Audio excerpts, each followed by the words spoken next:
Okay.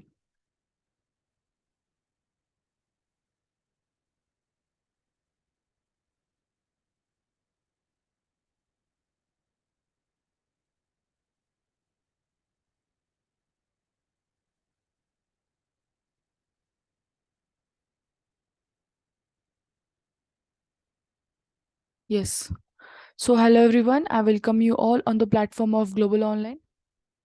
So Maharashtra SET 2023 paper वनसाठी जो crash course launch केलेला आहे वाया ग्लोबल ऑनलाईन प्लॅटफॉर्म, त्यामधला आजचा हा फर्स्ट लेक्चर आहे आपला. आणि या पर्टिक्युलर लेक्चरमध्ये आपण पेपर वनचा जो मेन युनिट आहे, दॅट इज मॅथमॅटिकल रिझनिंग, आपण ते डिस्कस करणार आहोत. ओके. सो या पर्टिक्युलर लेक्चरला सुरुवात करण्यापूर्वी कंप्लीट कोर्स जो आहे ग्लोबल ऑनलाईन प्लॅटफॉर्मचा, त्या कोर्सची आपण एक ब्रीफ माहिती घेऊन घेऊयात. ओके. या कंप्लीट कोर्समध्ये तुम्हाला फॉलोविंग फीचर्स प्रोव्हाइड करण्यात येणार आहेत. फुल सिलेबस थिअरी लेक्चर्स असतील, मल्टिपल MCQची प्रॅक्टिस असेल, 50 मॉक टेस्ट असतील, full syllabus notes, and course fees is reduced from 2500 to 2000. So ह्याची कोर्स फीस जी असणार ती 2000 रुपये असणार आहे. तर दिलेल्या व्हॉट्सॲप नंबरवरती कॉन्टॅक्ट करू शकता for the enrolment of course, which is 9766066858, किंवा ग्लोबल ऑनलाईन ॲप्लिकेशन जे आहे प्लेस्टोरवरनं इन्स्टॉल करू शकता. आणि तिथून तुम्ही ॲप्लिकेशन इन्स्टॉल केल्यावर ओपन करा, तुम्हाला अशा पद्धतीचा एक UI दिसेल. ओके. या पर्टिक्युलर UIमध्ये इथे खालच्या बाजूला स्टोअर नावाचा आयकन आहे. ठीक आहे. आय मूव्ह दिस. तुम्हाला स्टोअर नावाचा आयकन दिसेल. ओके. या स्टोअर नावाच्या आयकनवरती तुम्हाला क्लिक करायचं आहे. माय कोर्सेस या पेजवरती जाल. तिथे तुम्ही आमच्या डिफरंट कोर्सेस जे आहेत प्लॅटफॉर्मच्या द्वारे दिलेले ते सगळे एक्सप्लोअर करू शकता. महाराष्ट्र सेट पेपर 1 पेपर 2 साठी, CSIR NET paper 1 paper 2, UGC NET paper 1 paper 2 साठी आपल्याकडे डिफरंट कोर्सेस अवेलेबल आहेत. Okay. So you can go and enrol to whichever the course you want to. Also यासोबतच, okay, a minute please.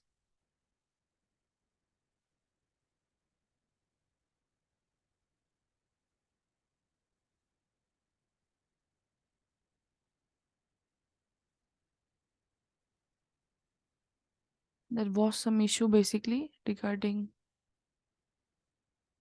Okay, fine. Also आपल्याकडे जे notes and MCQs आहेत paper 2 साठी, त्याचं compilation पण provide करण्यात येणार आहे तुम्हाला.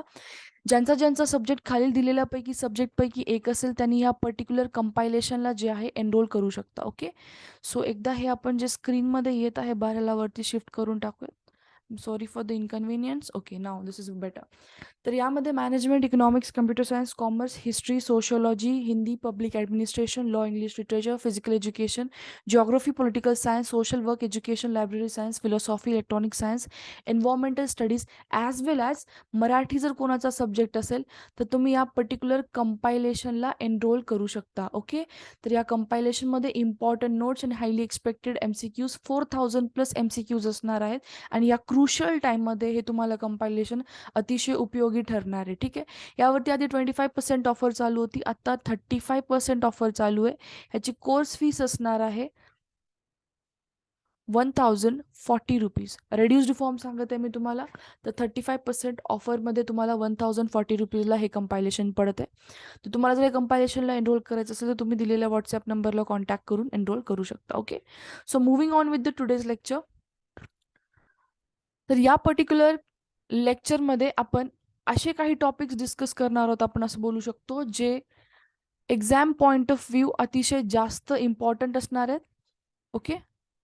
Just let me drag this downwards. आणि मी प्रयत्न करते की तुम्हाला मॅक्सिमम तुमचे जे काही कॉन्सेप्ट्स आहेत ते मी कव्हर करू इथे. Okay. So the very first question आहे, यामध्ये पर्सेंटेजचा क्वेश्चन दिलाय मी तुम्हाला. ओके. जर तुम्ही क्वेश्चन बघितला तर A salary is 50% more than B, how much percent is B salary less than A, हा क्वेश्चन आहे. ओके.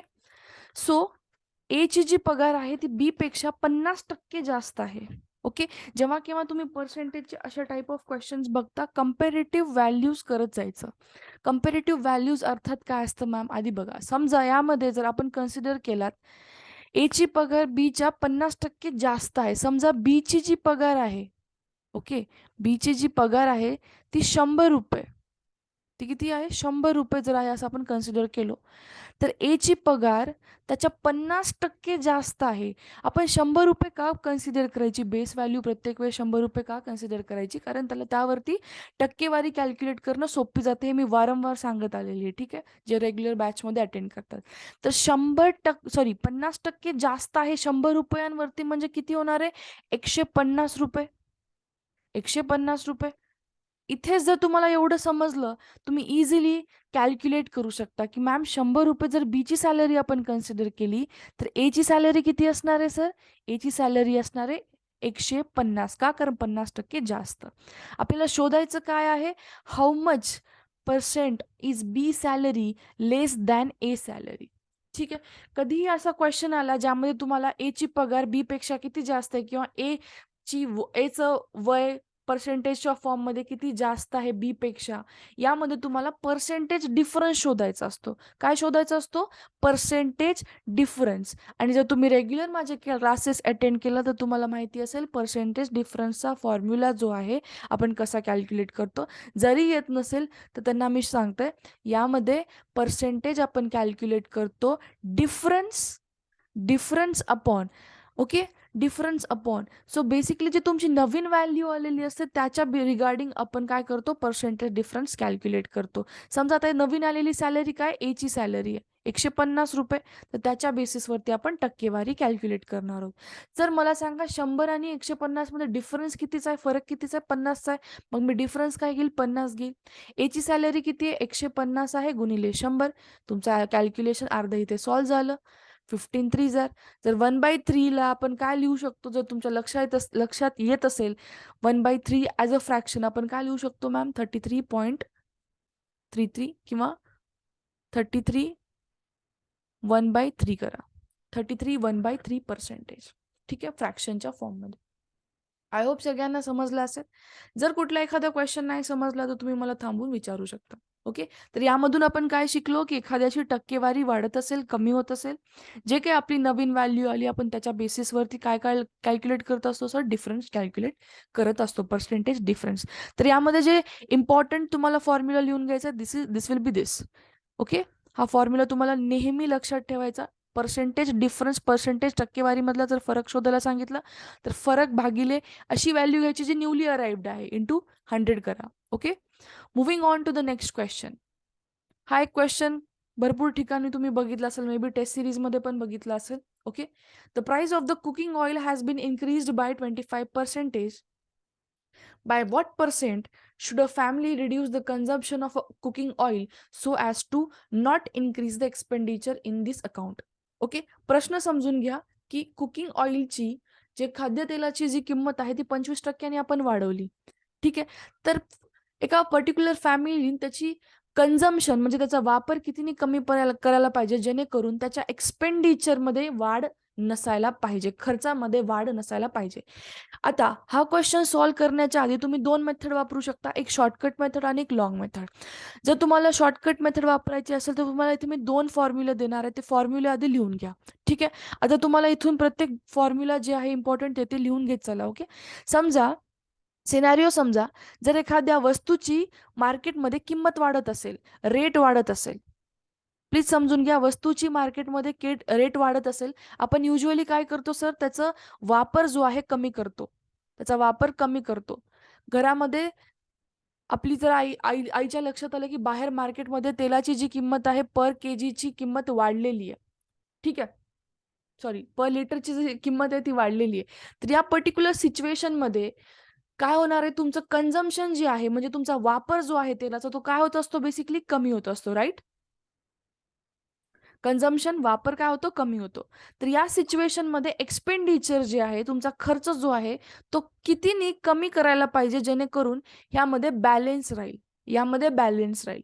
तर याचा फॉर्म्युला असणार आहे, लिहून घ्या सगळ्यांनी, R upon 100 plus R raise to किंवा इंटू 100% असं करून घ्या.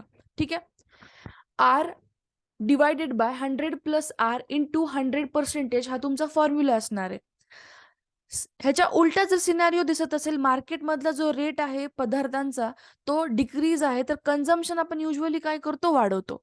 मार्केटमध्ये जर एखादी वस्तू 25 रुपयाची 10 रुपयामध्ये विकायला काढलेली असेल तर आपण काय करत असतो, बेसिकली एक्सपेंड करतो किंवा खर्च करतो त्यावरती, राईट? एक्सपेंडिचर वाढतो. तर या सिच्युएशनमध्ये बॅलन्स ठेवण्यासाठी आपण जो फॉर्म्युला वापरणार आहात that will be R upon 100 minus R into 100%. ठीक आहे. आता ह्यापैकी तुम्हाला एक फॉर्म्युला या पर्टिक्युलर प्रश्नामध्ये वापरायचा आहे. आता the price of the cooking oil has been increased by 25% म्हटलं. रेट वाढलेला आहे 25%. कन्झम्पशन कितीने रिड्यूस करायला पाहिजे, डिक्रीज करायला पाहिजे, जेणेकरून जे एक्सपेंडिचर आहे, ठीक आहे, त्यामध्ये एक बॅलन्स मेंटेन राहील. ठीक आहे.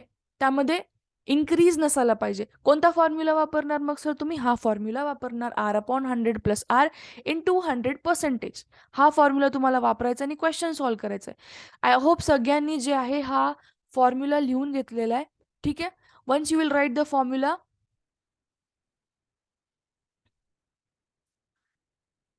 Once you will write the formula, question try करा सोडवण्याचा. ठीक आहे.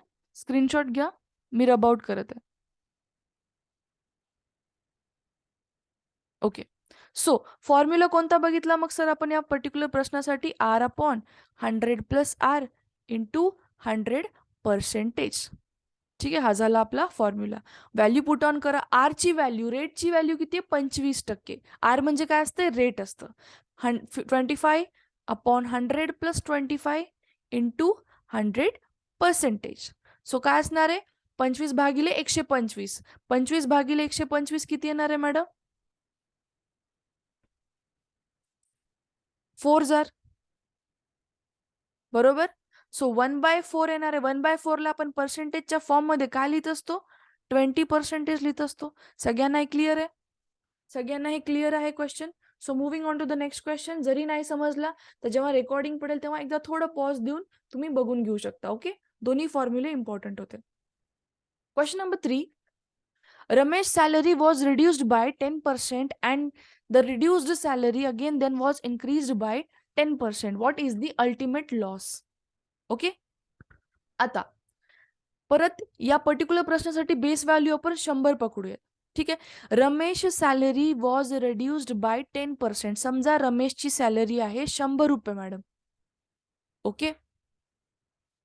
तर त्याची जी सॅलरी आहे इथे 100 रुपीज,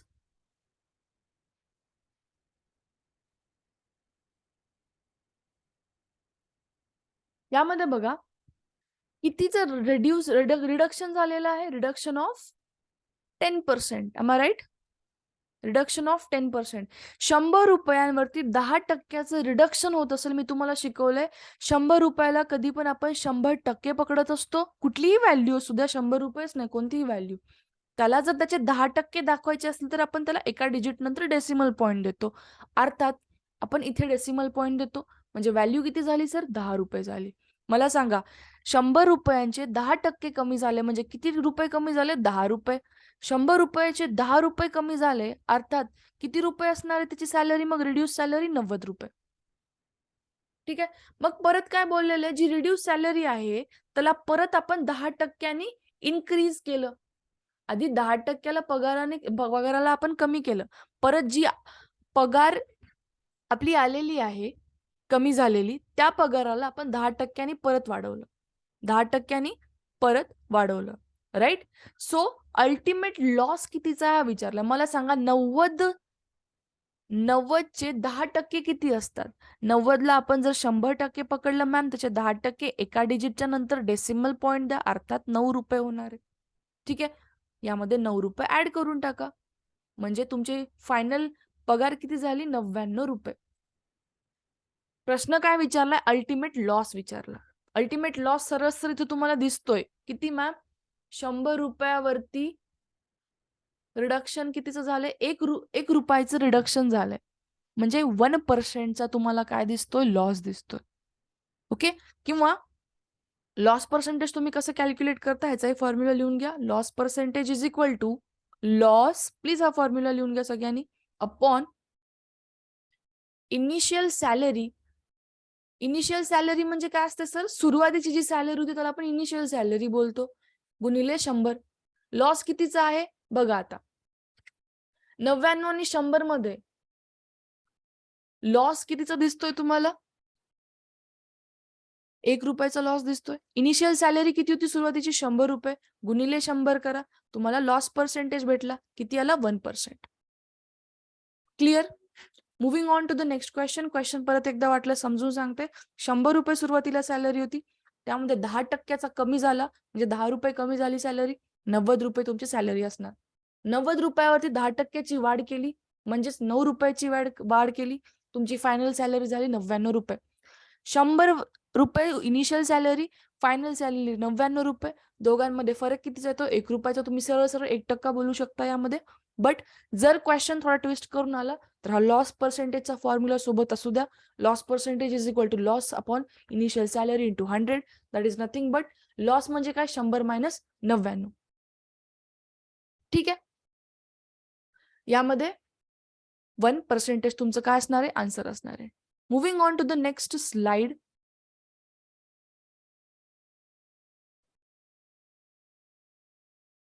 ओके. क्वेश्चन बघा. If 20% of an electricity bill is deducted, then ₹100 is still to be paid. How much was the original bill? हा क्वेश्चन आहे. आणि जे क्वेश्चन मी इथे एक्सप्लेन करत आहे, असं गरज नाहीये की मीच फक्त बघावं. तुम्ही पण काही गोष्टी सॉल्व्ह करून बघू शकता. ठीक आहे. आता या पर्टिक्युलर क्वेश्चन मध्ये बघा, 20% तुम्हाला काय दिसतंय? सर डिडक्शन दिसतं. 20% मध्ये काय दिसतंय?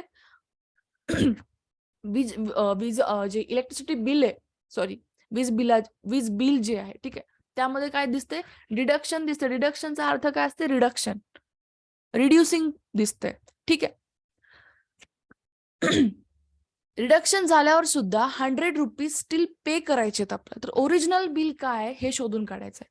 प्लीज क्वेश्चन समजून घ्या. इलेक्ट्रिसिटी बिल आहे. इलेक्ट्रिसिटी बिलमध्ये 20% रिडक्शन झालेलं आहे, तरी स्टील 100 रुपये पे करणं बाकी आहे. ओरिजिनल बिल काय हे शोधून काढायचं. समजा तुमचं स्टार्टिंगचं बिल होतं 100 रुपये, परत 100 रुपये घेणार आपण. यामध्ये 20% रिडक्शन झालं म्हणजे कितीचं होणार आहे मॅडम? 20 रुपयांचं. ओके. रिडक्शन झाले म्हणजे बिल काय येणार आहे तुमचं? 80 रुपये. कमी झाले. रिडक्शनचा अर्थ काय असतं? रिडक्शन कमी होणे. ठीक आहे. तर बिल काय झालं तुमचं? 80 रुपये. क्वेश्चन काय विचारलाय की रिडक्शन झाल्यावर सुद्धा 100 रुपये अजून पे करणं बाकी आहे. तर ओरिजिनल बिल काय असं विचारलं. ओके. तर आता इथं बघा, 100 रुपीज तुमची इनिशियल व्हॅल्यू आहे. ठीक आहे. रिड्यूस केल्यानंतर तुमची व्हॅल्यू काय आहे मॅम? 80. ठीक आहे. तर आपण काय कन्सिडर करू? या 100 रुपीजला 100% व्हॅल्यू पकडू. 100% मधून 20% जेव्हा मायनस होतात तेव्हा काय भेटते सर? 80% भेटतात. ओके. 80% म्हणजे उरलेली व्हॅल्यू. उरलेली व्हॅल्यू ऍज पर द प्रश्न, बिल किती पे करणं बाकी आहे सर? 100 रुपये. तर 100 रुपये इज इक्विव्हॅलंट टू 80% मी लिहू शकते. मी 80% रिमेनिंग व्हॅल्यू आहे, त्याला मी इज इक्वल टू ₹100 लिहू शकते का? कारण प्रश्नाच्या अकॉर्डिंग उरलेलं बिल किती आहे? 100 रुपये. राईट. आपल्याला शोधायचं आहे 100% ची व्हॅल्यू. कसं? लक्षात घ्या. आता 100% ची व्हॅल्यू आपल्याला शोधायची आहे मॅडम. सोबत आपल्याला हे माहिती आहे की 80% ची value is equivalent to 100 rupees. Clear? Cross multiplication करा, आन्सर येऊन जाईल तुम्हाला. पर्सेंटेज तुम्ही डिरेक्टली जे काही आहे कॅन्सल आउट करू शकता. तुमचं कॅल्क्युलेशन येईल 100 into 100 upon 80. Okay. Cross multiplication केलंय, प्लीज लक्षात घ्या. क्रॉस मल्टिप्लिकेशन घेतलं मी. 100 इंटू 100 बाय 80. 0 0 got cancel. येणार आहे 1000 बाय 8 125. सो जे तुमची ओरिजिनल बिल आहे त्यामध्ये काय व्हॅल्यू आहे? 125. त्यामध्ये 20% रिडक्शन केल्यावरती 100 रुपये, म्हणजेच 100 रुपये काय आहे? रिमेनिंग बिल आहे. 125 रुपये ओरिजिनल बिल मॅम. 125 मध्ये 20% रिडक्शन आहे, तर तुमचं स्टील जे आहे 20 रुपीज बिल पेंडिंग आहे. ठीक आहे. अशा पद्धतीने तुम्ही क्वेश्चनला ह्या टॅकल करू शकता. Moving on to the next question. आता हे एक क्वेश्चन आहे ज्यामध्ये तुम्हाला मी 2 फॉर्म्युलेस सांगणार. दोन्हीही फॉर्म्युलेस तुम्हाला लिहायचे. क्वेश्चन वाचून घेऊ. The value of lathe machine depreciates at the rate of 10% per annum. If the cost of machine at present is ₹1,60,000 then what will be the worth after 2 years. अशा टाईपचे क्वेश्चन येतात. कशा टाईपचे लक्षात घ्या. आता या पर्टिक्युलर प्रश्नामध्ये तुम्हाला एक मशीनची किंमत देऊन ठेवलेली आहे, व्हॅल्यू देऊन ठेवलेली आहे, किंमत देऊन ठेवलेली आहे. 2 वर्षांनंतर याची व्हॅल्यू किती आहे हे शोधून काढायला सांगितलंय. यासोबतच दुसरा डेटा त्यांनी काय दिलाय की प्रत्येक वर्षी जे आहे त्याची रेट किंवा त्याचा जे दर आहे 10% घसरत आहे. ओके.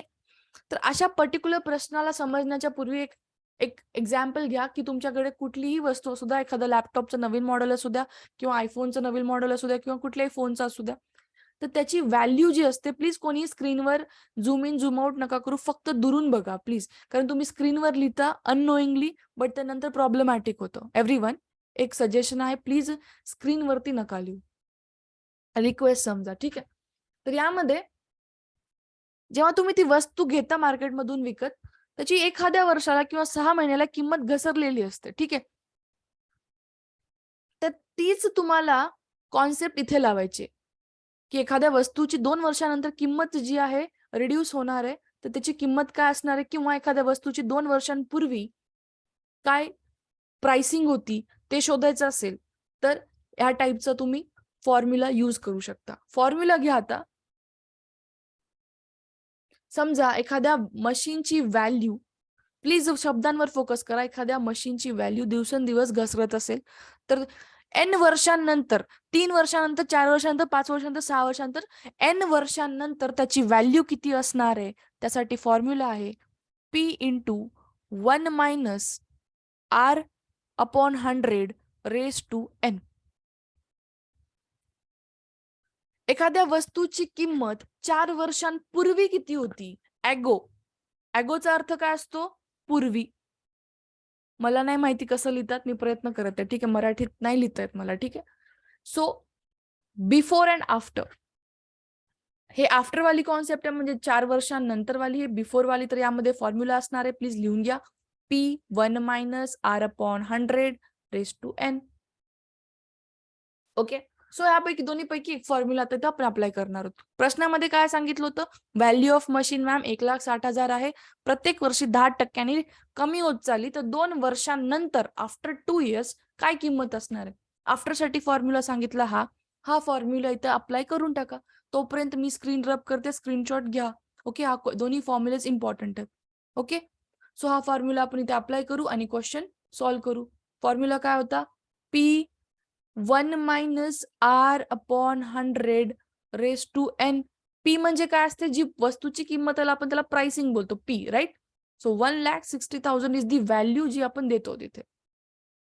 सोबतच 1 मायनस R, R ची व्हॅल्यू किती आहे सर, रेट म्हणजे 10%, 10 भागिले 100 रेज टू 2 वर्षांच्या नंतर, यांची व्हॅल्यू काय 2 years, ठीक आहे. 2 वर्षाच्या नंतर म्हणून 2 घेतला आपण, ठीक आहे. कॅल्क्युलेशन सोपं आहे, एकदम सोपं, कन्फ्यूज नाही व्हायचं. इथे काही नाही म्हणजे इथे 100 आहे मॅडम, वरच्या साईडला पण आपल्याला 100 घ्यावं लागेल. इथे काही नाही, अर्थामध्ये आपण काय करतोय, इथे सेम करतो डिनॉमिनेटर, राईट. 100/100 मायनस 10/100 म्हणजे काय येणार आहे, 90 भागिले 100. 0 0 कट करा, स्क्वेअर आहे. ओके. हे 10 बाहेर आल्यावरती काय होणार आहे, 10चा स्क्वेअर किती असणार आहे, 100. इथून 2 शून्य कट करून टाका, ठीक आहे. इथे काय राहिला, 9. 1600 इंटू 9चा स्क्वेअर काय तर 81. करा कॅल्क्युलेशन. किती झिरो आहेत मॅम, 2 झिरो आहेत. 81 sorry 16 1 jar 16 carried 6, 16 8 jar and plus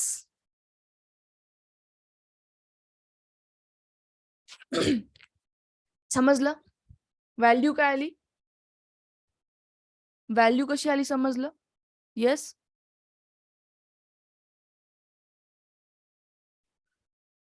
clear.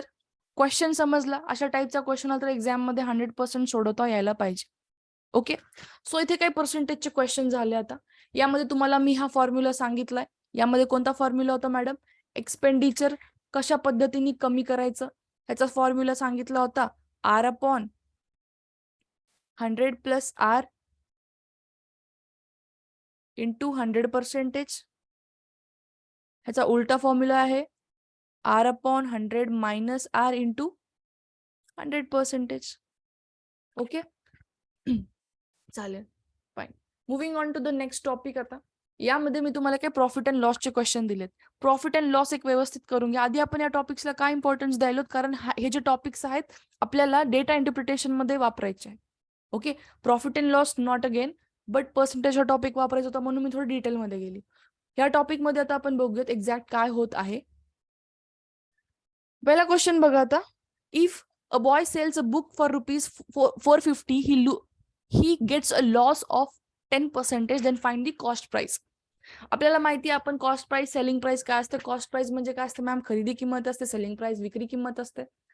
क्वेश्चनच्या according एक बुक विकल्यानंतर, 450 रुपयाची बुक विकल्यानंतर तुम्हाला तोटा होता 10%. खरेदी किंमत काढायला सांगितली आपल्याला. सोबतच to gain 10% what should be the selling price. यामध्ये क्वेश्चन मध्ये 2 सिनॅरिओ आहेत आणि याला आपण शॉर्टकटनी सॉल्व्ह करणार आहोत. मी तुम्हाला डिरेक्टली शॉर्टकट सांगते. क्वेश्चन काय समजून घ्या. एक वस्तू आहे, 10%च्या लॉसने आपण विकून टाकलो, पण आपल्याला 10%च्या प्रॉफिटने आता विकायची आहे ती वस्तू. ठीक आहे, म्हणजे फ्युचरमध्ये विकायची आहे. प्रश्न काय आहे? 10%चा तोटा होऊन गेलाय, पास्ट आहे, भूतकाळ आहे. 10%चा प्रॉफिट आपण एक्सपेक्ट करायला फ्युचरमध्ये. 10%चा प्रॉफिट एक्सपेक्ट करायला. अशा टाईपच्या क्वेश्चनला काय करायचं? जी काही तुमची सेलिंग प्राइस दिलेली आहे 450 गुणिले डॅश करून टाका. आधी समजून घ्या प्लीज व्यवस्थित. जी सेलिंग प्राइस आहे 450 इंटू डॅश करून टाकायचं. जी व्हॅल्यू आपण फ्युचरमध्ये एक्सपेक्ट करणार आहोत ती वरती लिहायचं, आणि जी व्हॅल्यू आपण पास्टमध्ये फेस केलो तर ऑलरेडी लॉस झालेला आहे ते खाली लिहून टाकायचं. मला सांगा, 100 रुपये वरती 10%चा लॉस होणे म्हणजे 10 रुपयांचा लॉस होणे सर. म्हणजे तुमची व्हॅल्यू किती असणार आहे? 90 रुपये. बरोबर. 100 रुपयांवरती 10%चा लॉस, इट मीन्स 10 रुपयांचा लॉस. 100 मायनस 10 करा, किती असणार आहे? 90 रुपये. तुम्हाला लॉस होऊन गेलेला आहे म्हणून ह्याची व्हॅल्यू खाली. अपेक्षित किती आहे? 10%चं प्रॉफिट अपेक्षित आहे. 100 रुपयावरती 10%चं प्रॉफिट अपेक्षित आहे, म्हणजे 10 रुपयांचं प्रॉफिट अपेक्षित आहे. 100 रुपयांवरती 10 रुपयांचं प्रॉफिट म्हणजे 110 रुपये. इथे मी 110 रुपये लिहिले. कॅल्क्युलेशन करा, आन्सर आलं तुमचं. 0 कटला, 9 5 आर 45, 0 550 तुमचं आन्सर असणार आहे. क्लिअर? त्यामध्ये काय केलं? जी सेलिंग प्राइस होती मॅम जशाला तशी लिहिली. अपेक्षित व्हॅल्यू फ्युचरमध्ये किती आहे? 10%चं प्रॉफिट. 100 रुपयांवरती 10%चं प्रॉफिट असते 110 रुपये. पास्टमध्ये जे आहे आपण 10%चं लॉस फेस ऑलरेडी केले. 10%, 100 रुपयावरती 10%, 90 रुपये. अशा पद्धतीने तुम्हाला कॅल्क्युलेशन करायचं आहे. इझी अँड सोपी मेथड आहे. Okay. Moving on to the next question. A shopkeeper sells an article for ₹200 with a loss of 20%. What is the cost price of the article? So या क्वेश्चन मध्ये बघा, एक article sale करण्यात आलेला आहे. Selling price दिली आर्टिकलची, SP दिलेली आहे 200 रुपीज. सेलिंग प्राइस आहे SP. ठीक आहे. आणि या पर्टिक्युलर सेलिंग प्राइस मध्ये लॉस झालेला आहे 20%चा. तर खरेदी किंमत काय हे शोधून काढायला सांगितली. अशा टाईपच्या क्वेश्चनला मी ऑलरेडी शॉर्ट ट्रिक्स एक्सप्लेन केलेले आहेत. जर तुम्ही माझे व्हिडिओज डिटेलमध्ये बघितलात, जरी नाही बघितला तर युट्यूब चॅनलवरती अवेलेबल होणार आहेत, तर तुम्ही तिथून बघू शकता. ठीक आहे. हे झाले कॉस्ट प्राइस आणि ही झाली सेलिंग प्राइस. डिटेलमध्ये प्रत्येक गोष्ट इथं डिस्क्राईब केलेली आहे. ओके. कॉस्ट प्राइस जी आहे ती ऍज पर द प्रश्न आपल्याला काय करायचं? शोधून काढायचं. तर मी एक्स पकडते. सेलिंग प्राइस प्रश्नामध्ये किती देऊन ठेवली सर? 200 रुपये देऊन ठेवलेली आहे. ठीक आहे. शोधायचं काय? कॉस्ट प्राइस शोधायचं. तर आपण यामध्ये ट्रिक वापरणार आहोत, त्याच्याकडे लक्ष द्या. आता आपल्याला कॉस्ट प्राइस शोधून काढायची आहे मॅम. सेलिंग प्राइस देऊन ठेवली 200 रुपये. तर आपण काय करूयात? आपल्याला दुसरी गोष्ट जी यामध्ये दिलेली ती लॉस पर्सेंटेज दिली 20%चा. तर आपण काय करूयात? कॉस्ट प्राइस खरेदी किंमत जी आहे ती 100 रुपये पकडू. 100 रुपयांवरती 20%चा लॉस होतोय. बेसिकली लॉस होतोय म्हणजे 100 रुपयांवरती 20 रुपयांचा लॉस होत असेल तर तुमची विक्री किंमत किती असणार आहे? 80 रुपये. मी 100 रुपये पकडून, 100 रुपये कॉस्ट प्राइस पकडून लॉस त्याच्यावरती कन्सिडर करत आहे आणि सेलिंग प्राइस काढत आहे. ठीक आहे. 100 रुपयावरती 20%चा लॉस, 20 रुपयांचा लॉस, तुमची सेलिंग प्राइस असणार आहे 80 रुपये. करा क्रॉस मल्टिप्लिकेशन, तुमचा आन्सर येऊन जाईल. Cross multiplication again 100 into 200 is equal to x into 80. Okay, तर कॅल्क्युलेशन काय असणार तुमचं, x is equal to 100 into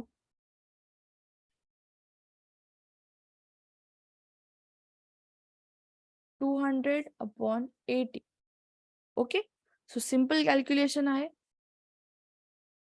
हे किती येणार आहे वरच्या साईडला 2000 डिवायडेड बाय 8 काय असते sir 250. Okay, moving on to the next question. A man purchased 2 plots for rupees 5 lakhs. On one he gained 15% and other he lose 15%. Find how much does he gain or lose in the transaction.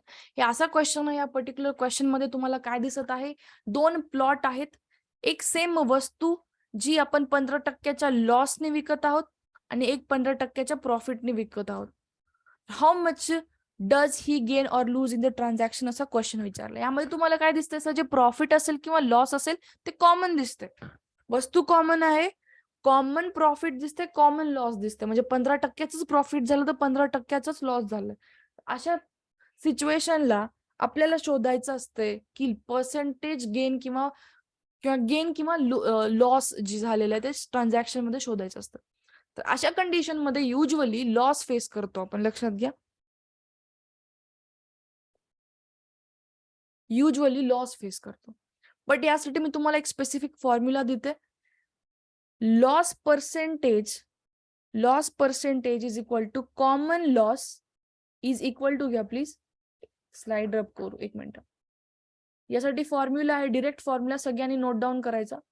Common loss percentage किंवा profit percentage दिसत असेल तर madam त्यावेळेस usually loss होतो, लक्षात ठेवायचं. Common, हे काय, common loss and gain, common loss and gain percentage, common loss and gain percentage as per the question काय बघा, भागिले 10 raised to 2. Okay, so here comes common loss and gain percentage. प्रश्नामध्ये किती देऊन ठेवलेलं मॅडम, 15% देऊन ठेवलेलं. तर टाका इथे 15%, 10 raised to 2. Simple calculation. एवढं जरी फॉर्म्युला लक्षात ठेवलात, अशा टाईपचा क्वेश्चन आला तुम्ही डिरेक्टली सॉल्व्ह करू शकता. 5 3 जार 15, 5 2 जार 10, 9 अपॉन काय, सॉरी, येस 5 3 जार 15, 5 2 जार 10, येस 9/4 येणार आहे. स्क्वेअर घेतलो आपण, राईट. याचं करा कॅल्क्युलेशन. 4 2 जार 8, 4 2 जार 8, 5%. क्लिअर. यामध्ये common loss and gain percentage upon 10 raised to 2 हा फॉर्म्युला प्लीज सगळ्यांनी लक्षात ठेवा. Moving on to the next question. Selling price of 10 candle is same as the cost price of 12 candle. Find the gain percentage. लक्षात घ्या, 10 कॅन्डलची जी खरेदी किंमत, sorry 12 कॅन्डलची जी खरेदी किंमत आहे, म्हणजे तुम्ही 12 कॅन्डल जर एका प्राइसला खरेदी करत असाल, समजा 100 रुपयाला 12 कॅन्डल्स खरेदी करत असाल आणि हे 12 कॅन्डल्स विकायला काढलात, यापैकी 10 कॅन्डल्स तुम्ही 100 रुपयाला विकल्यात, स्टील तुमच्याकडे 2 कॅन्डल पेंडिंग मध्ये आहेत, विकल्या गेलेल्या नाहीयेत. म्हणजे तुमचं यामध्ये काय झालं सर, प्रॉफिट झालं. 2 कॅन्डलचं प्रॉफिट झालं, बरोबर आहे. आधी 12 होत्या, 12 100 रुपयाला विकत घेतल्या, त्यापैकी 10 पण 100ला विकल्या, 2 कॅन्डलचं प्रॉफिट झालं, राईट. तर अशा कंडिशन मध्ये गेन पर्सेंटेज काय जर शोधायला सांगितलं तर क्वेश्चन खूप सिंपल आहे. यासाठी तुम्ही काय करू शकता,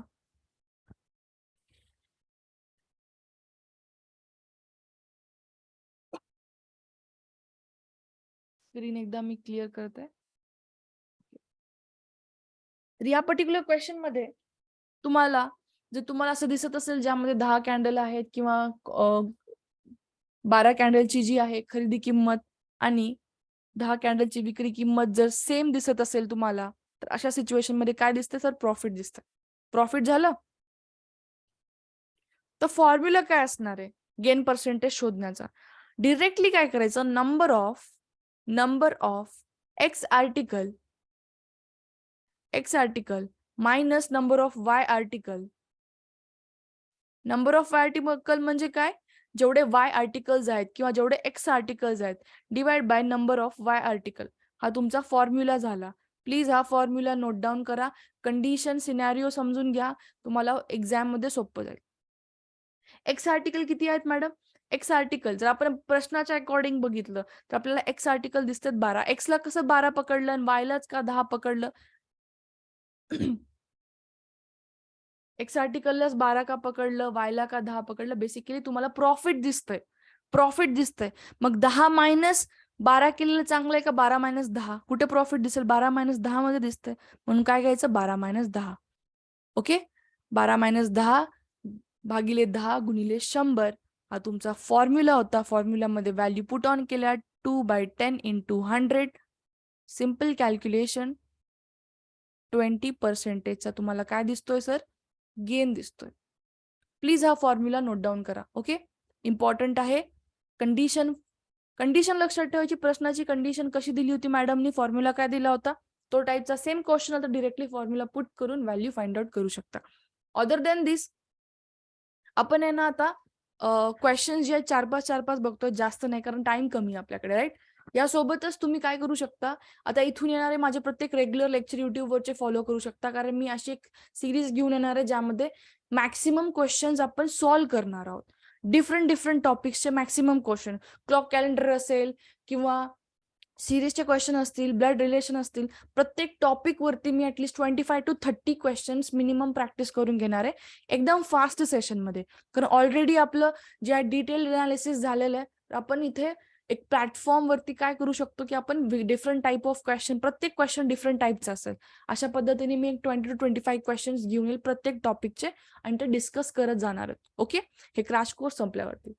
moving on to the next topic is average. Average एक असा टॉपिक आहे ज्यावरती 100% क्वेश्चन बनतो एक्झाम मध्ये.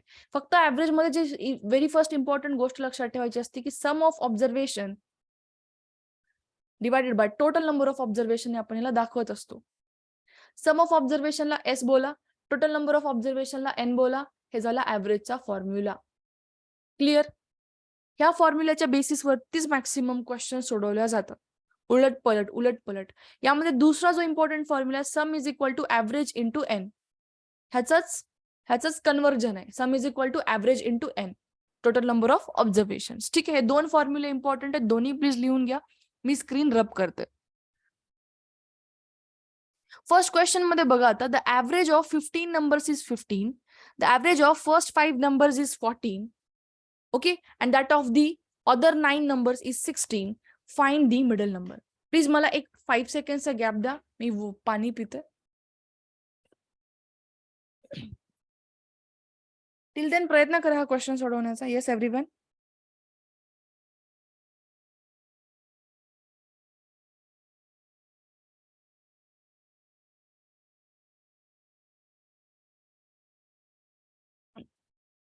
ओके, सो क्वेश्चन कडे बघा आता. या पर्टिक्युलर क्वेश्चन मध्ये तुम्हाला काय दिसतंय की मॅम 15 नंबर आहेत.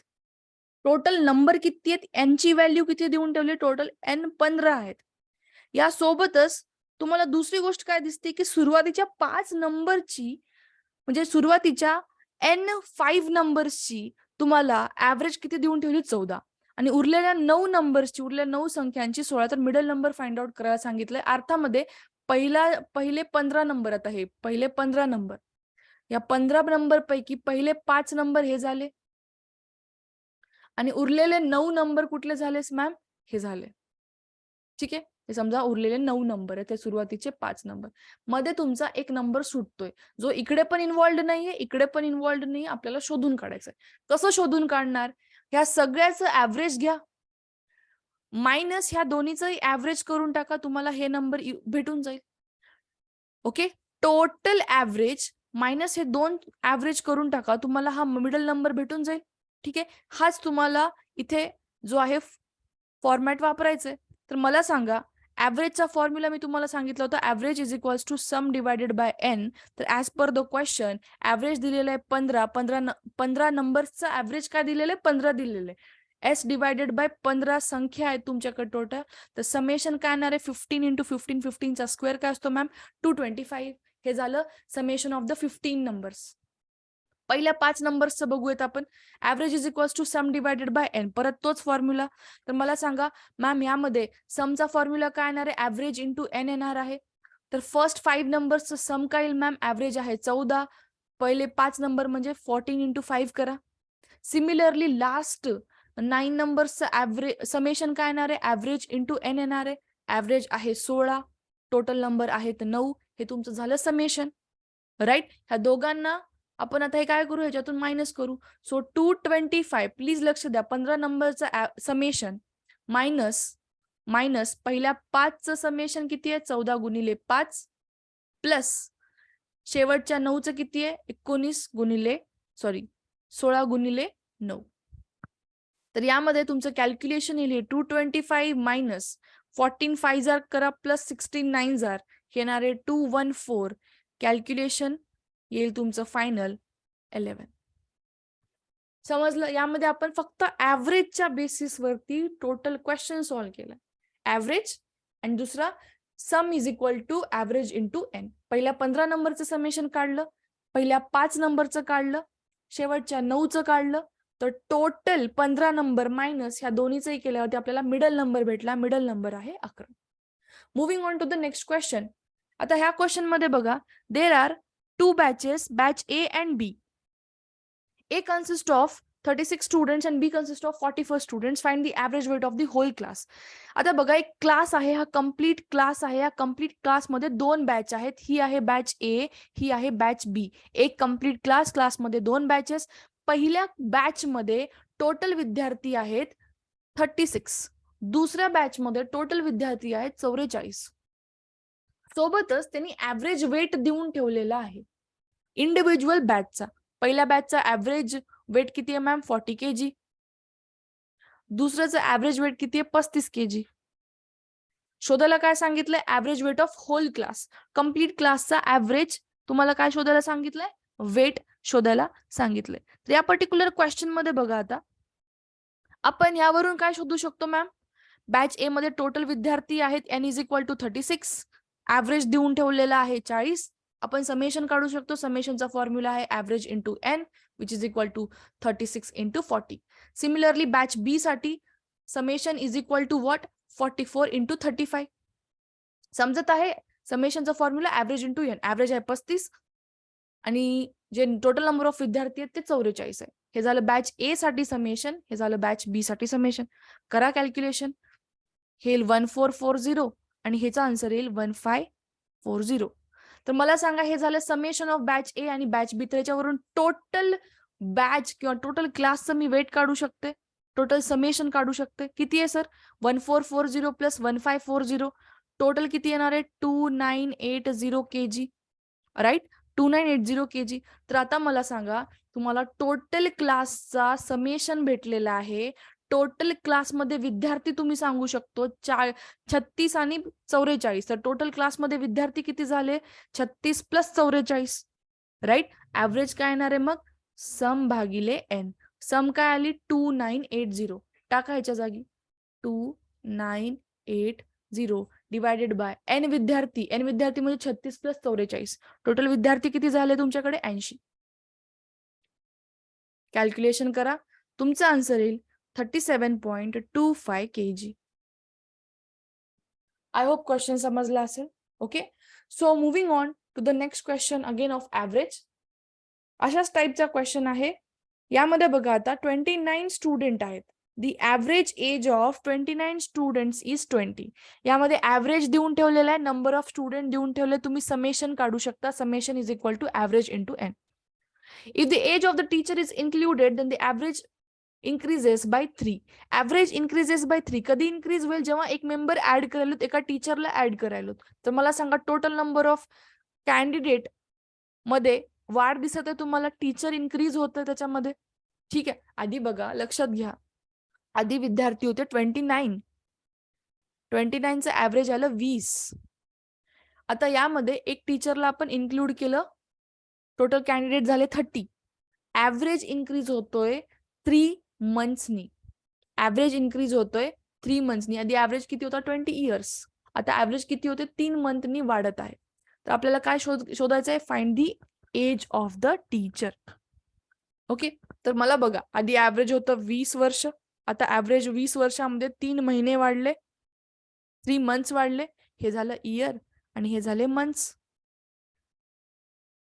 ह्याला कसं कॅल्क्युलेट करू शकतो? आता यामध्ये लक्षात घ्या 20 years, okay, at the same time 3 months बोललेलं आहे. 3 मंथ्स असे 3 किती मंथ्स असतात मॅम? टोटल किती असतात? 3 4 आर 12. सो बेसिकली आपण याला 1/4 व्हॅल्यू कन्सिडर करू शकतो. ठीक आहे, तर यामध्ये तुमची जी व्हॅल्यू येणार आहे in terms of year, that will B 81/4 years. समजते कसं केलं हे? राईट, आपण इयर मध्ये कन्वर्ट केलेलं आहे, ह्याला इयर मध्ये कन्वर्ट केलं. मला सांगा 3 मंथ्सला आपण बेसिकली इयर मध्ये कन्सिडर करत असतो, तर आपण कसं कन्सिडर करणार sir? 1/4 of the value of the complete year, right? तशा वेने. तर मला सांगा, यामध्ये तुम्हाला शोधायला काय सांगितलं त्यांनी? एज ऑफ द टीचर शोधायला सांगितलं. ह्याच्या मी ना खूप शॉर्ट ट्रिक्स एक्सप्लेन केल्यात. प्रत्येक ट्रिक्स मी तुम्हाला इथे नाही एक्सप्लेन करू शकत due to the shortage of time. Okay, other than that, जर तुम्ही स्पेसिफिकली तुम्हाला रिगार्डिंग ऍव्हरेजचे व्हिडिओज बघायचे असतील विथ द शॉर्ट ट्रिक्स, तुम्ही माझं चॅनल जे आहे आपलं ग्लोबल ऑनलाईनचं, तिथे व्हिजिट करू शकता. चॅनलचं नाव आहे teaching exams by global online.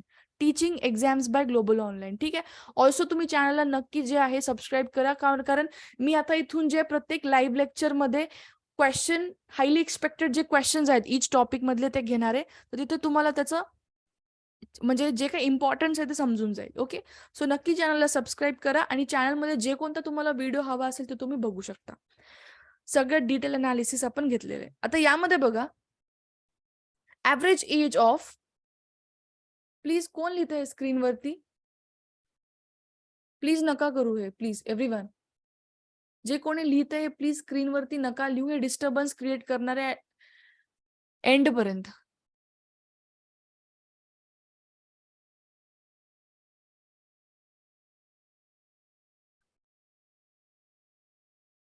Okay, तर as per the question, sir तुम्ही आता ह्याला कसं कॅल्क्युलेट करणार? मला सांगा, total age of the student शेवटी किती येणार आहे तुमचं? Total age of the student, आधी 29 स्टुडंट होते, त्यामध्ये एका टीचरला आपण ऍड केलं, तर टोटल एज कसं कॅल्क्युलेट करणार आहात तुम्ही? 81/4 अगेन ऍव्हरेज इंटू 30. ओके, म्हणजे समेशन कॅल्क्युलेट करतोय आपण, राईट? तर यामध्ये तुमचं किती येणार आहे मॅम? कॅल्क्युलेशन येईल 607.5. हे झालं टोटल ऍव्हरेज. पण टीचरचा ऍव्हरेज आपण काढून टाकू यामधून. ठीक आहे, 30 मेंबर्सचा आहे, 30 मेंबर्स मायनस 29 मेंबर्स जर आपण केलं तर आपल्याला काय भेटून जाईल? टीचरचं भेटून जाईल. मला सांगा, हे 30 मेंबर्ससाठी आहे, 29 मेंबर्ससाठी तुमचं ऍव्हरेज समेशन किती येणार आहे? तुम्हाला माहिती आहे ऍव्हरेज आहे 29, ऍव्हरेज आहे 20 आणि नंबर ऑफ स्टुडंट आहे 29. ह्याला इंटू करा, तुम्हाला काय भेटून जाईल? समेशन 29 इंटू 20 जर कराल तर तुम्हाला 580 इयर्स जे आहे तुम्हाला काय भेटेल मॅम? समेशन भेटेल, राईट? तर यामध्ये तुमचं कॅल्क्युलेशन काय असणार आहे? 607.5 minus of 580, this is equal to 27.5. Confuse नाही व्हायचं. आधी 29 स्टुडंट्स होते, 29 स्टुडंट्सचं ऍव्हरेजेस होतं 20, त्याचं समेशन आलं 580. सिमिलरली एक मेंबर ऍड झाला त्याच्यामध्ये, ऍड झाल्यावरती जी ऍव्हरेज आहे ते 3 महिन्यांनी वाढत आहे. 20 इयर्स प्लस 3 मंथ्स केलं आपण, 1/4 व्हॅल्यू असती मॅम त्याची. ठीक आहे, तर यामध्ये तुमची व्हॅल्यू काय येणार आहे? 81/4, राईट? 81/4 इयर्स.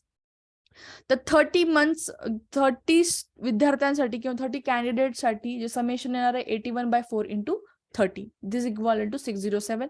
त्यातून ते मायनस करावरची व्हॅल्यू तुम्हाला टीचरचं जे ऍक्च्युअल एज आहे ते फाइंड आउट करण्यात आलं, that is 27.5. Moving on to the next question. आता हे वर्क अँड जे टाइम आहे त्यावरचे क्वेश्चन आहेत. ओके, तर या पर्टिक्युलर क्वेश्चनला आपण आता फोकस करूयात वन बाय वन. प्लीज एक रिक्वेस्ट आहे सगळ्यांना की हे स्लाइड वरती नका लिहू, थोडंसं डिस्टर्बन्स क्रिएट होतं. ओके ओके, सो क्वेश्चन वाचून घेऊयात आता आपण.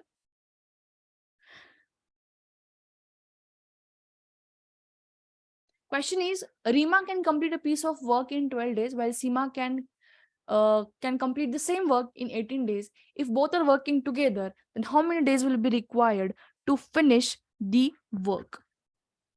ओके.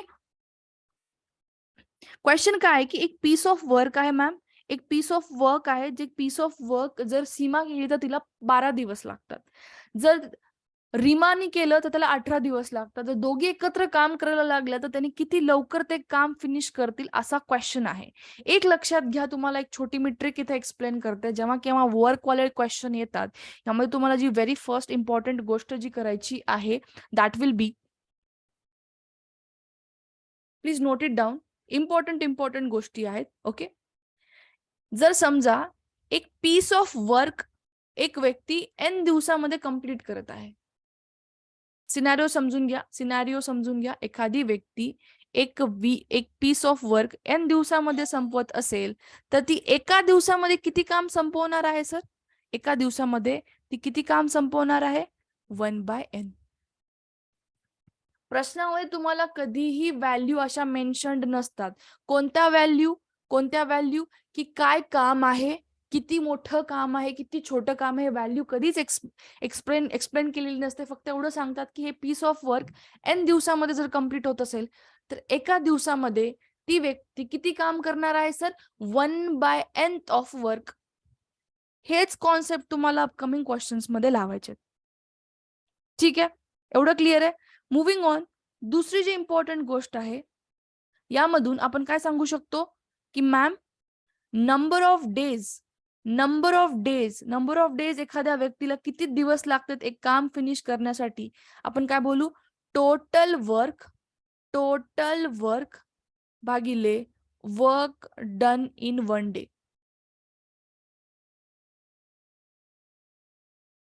एवढं लक्षात ठेवा, क्वेश्चन्स पुढचे समजून जातील.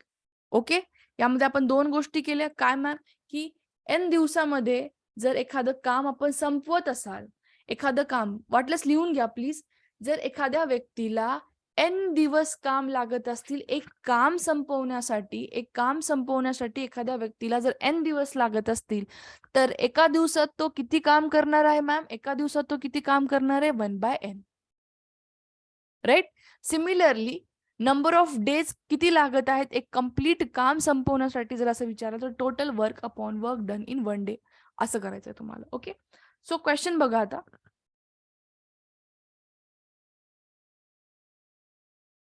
ओके.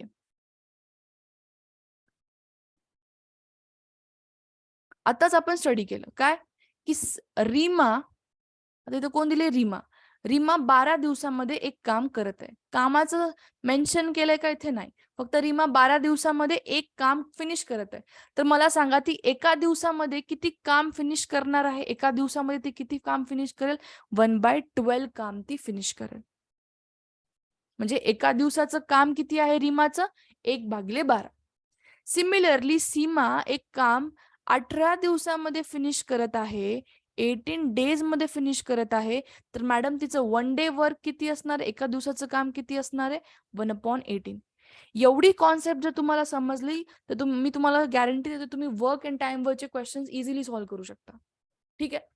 नेक्स्ट काय दिलेलं आहे इथे? How many days will be required if they are working together. म्हणजे एकत्र काम करायला लागल्यावर त्यांना किती दिवस लागतील? एकत्र काम करतात, रीमा प्लस सीमा एकत्र जर काम करू लागल्या तर त्यांचं 1 डे वर्क किती असेल? आधी आपण 1 डे वर्क काढूया. रीमा प्लस रीमाचं 1 डे वर्क आहे मॅम 1/12.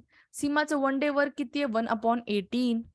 करा क्रॉस मल्टिप्लिकेशन करा. 18 इंटू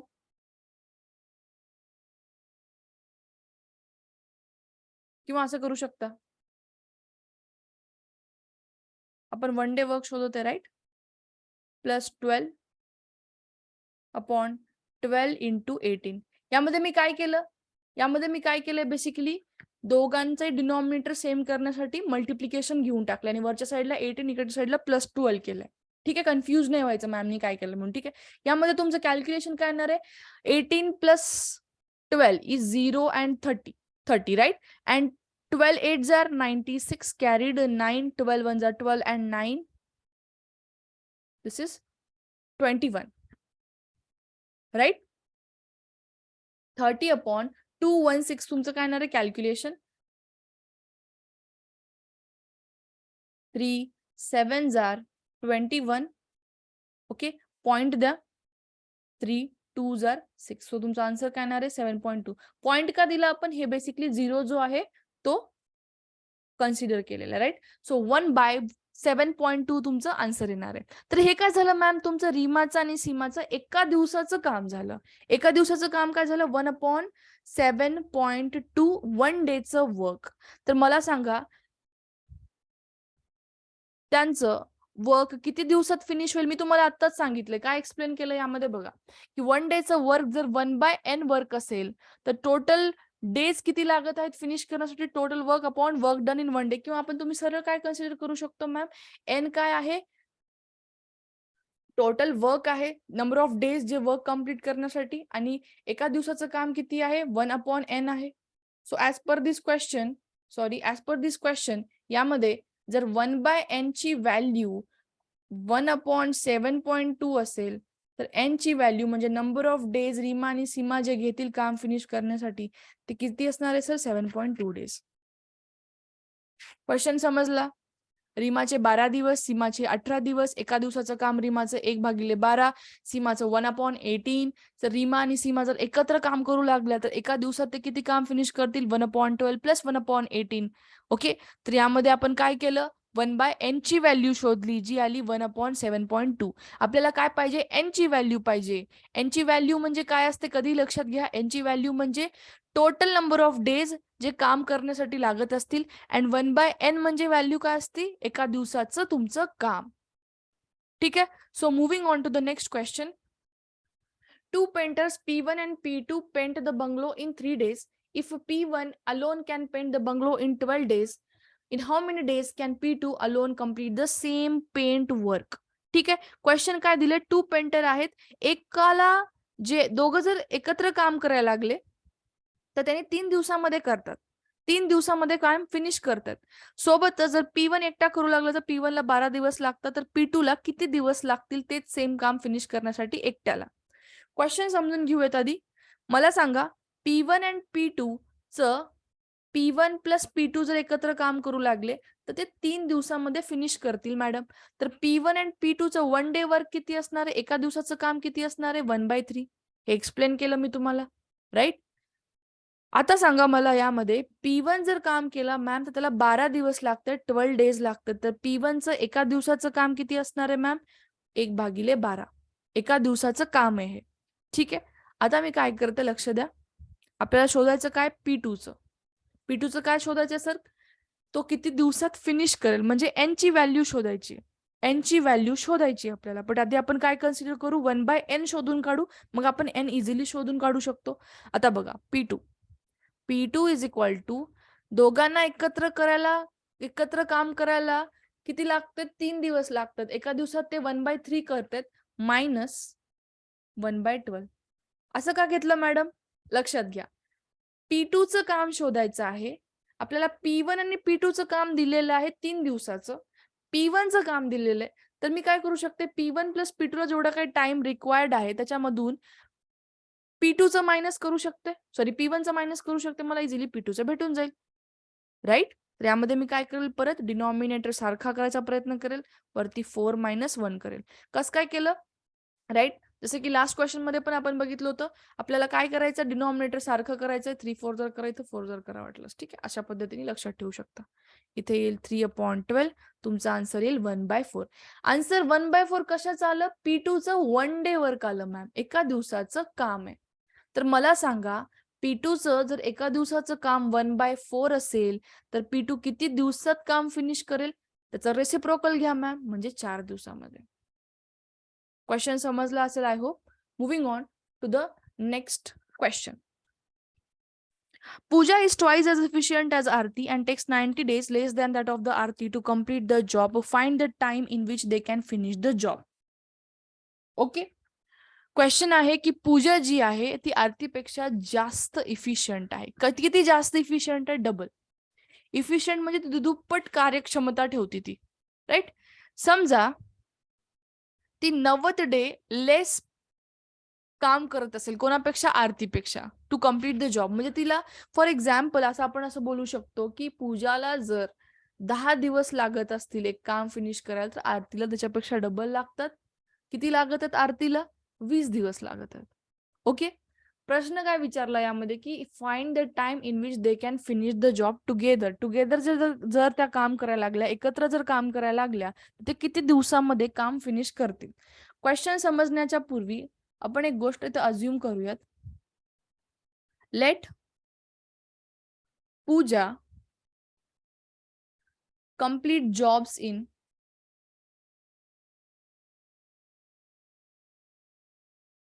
X days. ओके. समजा पूजा जी आहे, मी प्रत्येक स्टेटमेंट जरी इंग्लिशमध्ये लिहित असेल तर कंप्लेन नका करू, मी प्रत्येक स्टेटमेंट मराठीत एक्सप्लेन करून सांगत आहे. जर समजा पूजानी ते कंप्लीट काम X दिवसामध्ये फिनिश केलं, तर आरतीला किती टाइम लागेल सर? आरती तिच्यापेक्षा डबल टाइम घेते, म्हणजे 2x डेज लागत आहेत. ठीक आहे, सेम जॉब फिनिश करण्यासाठी. तर मला सांगा, ह्यामध्ये दुसरी गोष्ट जी इथं मेन्शन केलेली आहे, that is Pooja takes 90 days less than Aarti. Less than Aarti किती? 90 दिवस कमी घेते आरतीपेक्षा. तर मी असं लिहू शकते याला, पूजा जे दिवस घेत आहे मॅडम, ते 90 दिवस कमी आहेत कोणापेक्षा? आरतीच्या. तर 2x मायनस 90 करू शकते. आरतीच्या 90 दिवस कमी कोण घेत आहे? पूजा घेत आहे. इक्वेशन समजलं? यामध्ये सिम्पली तुम्ही सॉल्व्ह करू शकता.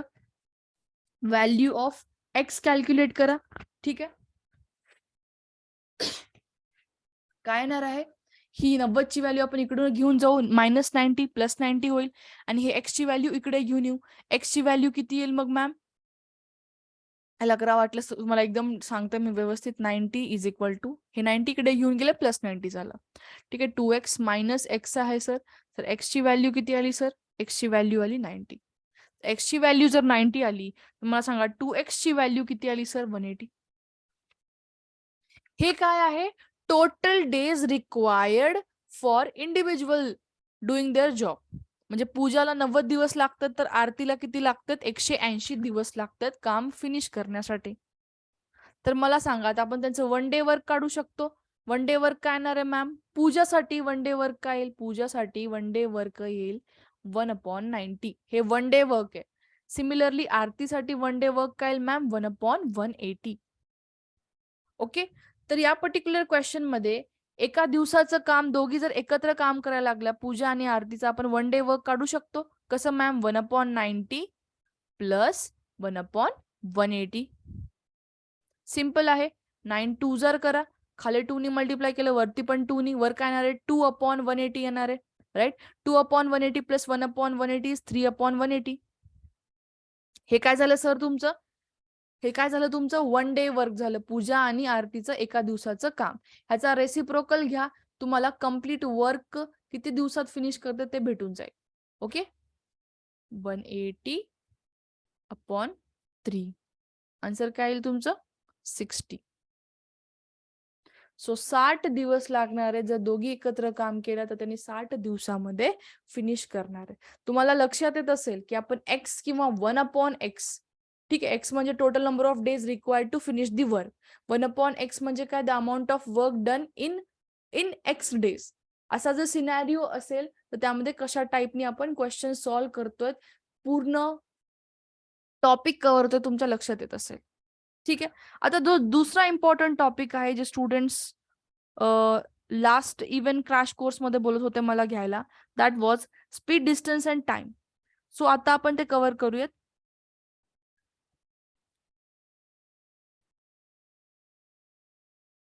फक्त मला एक सेकंड द्या, स्क्रीन पुढे नाही जात आहे.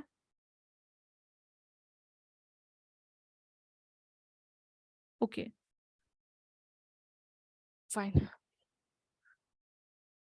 सो आता ह्या चॅप्टर मध्ये काय काय गोष्टी इम्पॉर्टंट आहेत ते सांगते मी, आणि मग आपण चॅप्टरला स्टार्ट करूया. ओके. काही 2-3 कन्व्हर्जन्स आहेत, काही 2-3 फॉर्म्युला आहेत. ते जर समजलं तुमचा पूर्ण टॉपिक, ट्रेन असेल, बोट असेल, स्ट्रीम असेल, बस असेल, या स्पीडनी ट्रेन चालली आहे, या स्पीडनी बोट चालली आहे, तुम्हाला डिस्टन्स काढायला शोधायला सांगितला ब्रिजवरचा, किंवा तुम्हाला स्पीड शोधायला सांगितली, तुम्हाला टाइम रिक्वायर्ड शोधायला सांगितला, कुठलाही क्वेश्चन असेल इझिली सॉल्व्ह करू शकता तुम्ही. ठीक आहे. कॉन्सेप्ट समजून घ्या. तुम्हाला माहिती आहे speed is equal to, formula आहे डिस्टन्स अपॉन टाइम. स्पीड काय आहे sir? Speed is equal to distance upon time, मला d/t केलेलं आहे. ठीक आहे. यामध्ये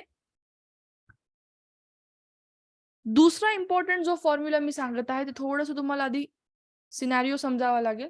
ओके, काही प्रॉब्लेम नाही. थोडासा एक 5 मिनिटाचा वेळ लागेल, जास्त वेळ नाही लागणार. समजा 2 बॉडीज आहेत, बॉडी ए अँड बॉडी बी. ठीक आहे. हे समजा हा जो डॉट आहे ह्याला बॉडी ए बोलत आहे, हा दुसरा जो डॉट आहे ह्याला मी बॉडी बी बोलत आहे. 2 डिफरंट बॉडी आहेत. ठीक आहे. 2 डिफरंट बॉडी आहेत. एक जी बॉडी आहे त्यांनी त्याची जर्नी अशी सुरुवात केली. समजा हे पॉइंट पी आहे. पॉइंट पी पासून त्यांनी त्यांची जर्नीला सुरुवात केलेली आहे.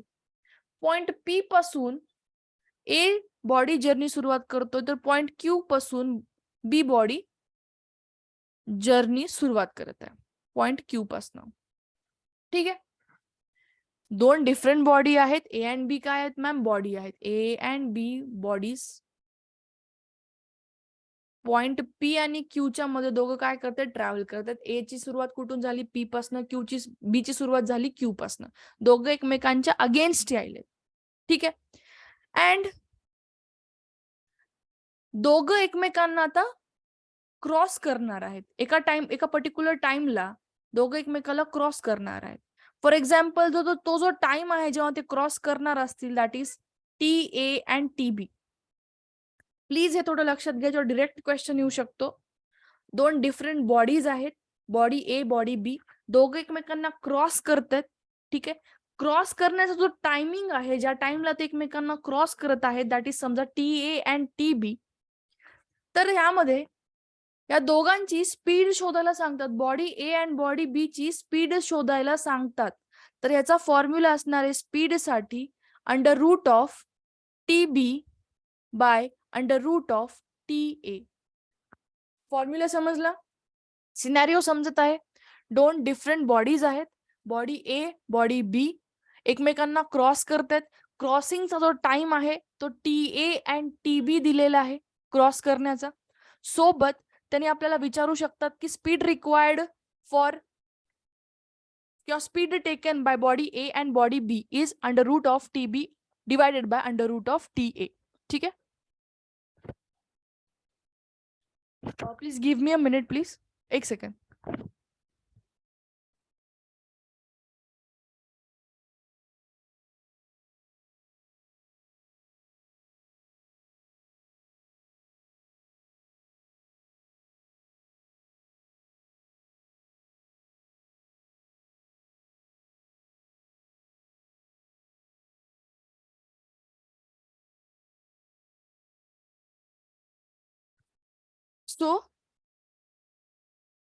सॉरी, थोडासा डिले, नॉईस नको होता मला बॅकग्राऊंड मध्ये कुठला. Okay fine. तर यामध्ये बघा, आता यामध्ये लक्ष द्या, तुम्हाला काय समजायला पाहिजे, दॅट इज की सरळ सरळ तुम्हाला स्पीड विचारल्या जाऊ शकते आणि तुम्ही डिरेक्ट फॉर्म्युलामध्ये टाइम रिक्वायर्ड जो आहे तो √ मध्ये टाकून तुम्ही व्हॅल्यू फाइंड आउट करू शकता. समजा मी तुम्हाला इथे जर स्पीड देत आहे, एक एक्झाम्पल्स घेऊन टाकूयात आपण. यामध्ये एक एक्झाम्पल घ्या. समजा तुम्हाला जर असं बोलत असेल की पर्टिक्युलर क्वेश्चन मध्ये एक डेटा देईल मी तुम्हाला, की मे बी मी हा क्वेश्चन ऍड केलाय. ठीक आहे. क्वेश्चन ऍड केला आपण, क्वेश्चनच्या अकॉर्डिंग बघूया. ठीक आहे. हे फॉर्म्युला इम्पॉर्टंट होता. आता यामध्ये काही कन्व्हर्जन्स इम्पॉर्टंट आहेत सर. कोणते कोणते कन्व्हर्जन्स इम्पॉर्टंट आहेत ते बघून घेऊयात. ओके. कन्व्हर्जन्स ऑफ युनिट म्हणजे किलोमीटर पर आवरला मीटर पर सेकंड मध्ये कसं कन्वर्ट करायचं, मीटर पर सेकंडला किलोमीटर पर आवर मध्ये जर कॅल्क्युलेट करायचं तर कसं कन्वर्ट करायचं, त्याचे कन्व्हर्जनचे काही युनिट्स आहेत, व्हॅल्यूज आहेत, ते आपण बघून घेऊयात. ओके. लिहून घ्या प्लीज. जर तुम्हाला बिलकुल माहिती नसेल तर प्लीज लिहून घ्या. Converting kilometre per hour into metre per second, ही व्हॅल्यू आपल्याला कन्वर्ट करायची. तर या सिच्युएशनला तुम्ही 20 किलोमीटर पर आवरला जर मीटर पर सेकंड मध्ये कन्वर्ट करत असाल, देन दॅट विल बी 20 × 5/18. जी काही तुमची किलोमीटर पर आवर मध्ये व्हॅल्यू आहे त्याला फक्त तुम्हाला 5/18 नी मल्टिप्लाय करायचं आहे, गुणाकार करायचा आहे. कशाने? 5/18 नी. प्लीज लक्षात घ्या, कुठलीही kilometre per hour to metre per second करायचं असेल तर 5/18 नी आपण मल्टिप्लाय करतो. आणि मीटर पर सेकंडला जर किलोमीटर पर आवर मध्ये करायचं असेल त्याच्या उलट घ्यायचं मॅडम. काय उलट? 18/5 नी काय करायचं असते? मल्टिप्लाय करायचं असतं. समजत आहे? समजत आहे? आपण इथं काय केलंय? 20 किलोमीटर पर आवरला मीटर पर सेकंड मध्ये 5/18 नी मल्टिप्लाय. ओके, मीटर पर सेकंडला किलोमीटर पर आवर मध्ये जर कन्वर्ट करायचं असेल तर 18/5 नी आपण मल्टिप्लाय करतो. त्यासोबतच दोन दुसऱ्या गोष्टी ज्या इम्पॉर्टंट आहेत की एका आवर मध्ये किती मिनिट्स असतात मॅडम? 60 मिनिट्स असतात. आणि 1 मिनिट कशाच्या इक्विव्हॅलंट असतो मॅम? 1 मिनिट म्हणजे 60 सेकंडच्या इक्विव्हॅलंट असतो. तर मला सांगा 60 मिनिटामध्ये किती 60 मिनिटामध्ये किती सेकंड असणार आहेत? 60 गुणिले 60. एका मिनिटामध्ये 60 आहेत. एका मिनिटामध्ये जर 60 आहेत तर 60 मिनिटामध्ये किती असणार आहेत? 60 गुणिले 60. अशा पद्धतीने तुम्ही ह्याला कॅल्क्युलेट करू शकता. Okay, so moving on to the questions. आता बघा यामधले क्वेश्चन्स बघून घेऊयात.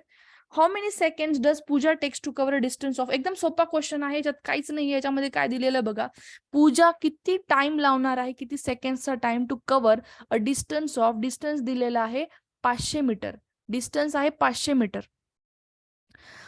क्वेश्चन काय विचारलाय? स्पीड पण दिलेली आहे आपल्याला 30 किलोमीटर पर आवर. टाइम विचारलाय basically 30 kilometre per hour. Okay, क्वेश्चनच्या अकॉर्डिंग चालू ma'am.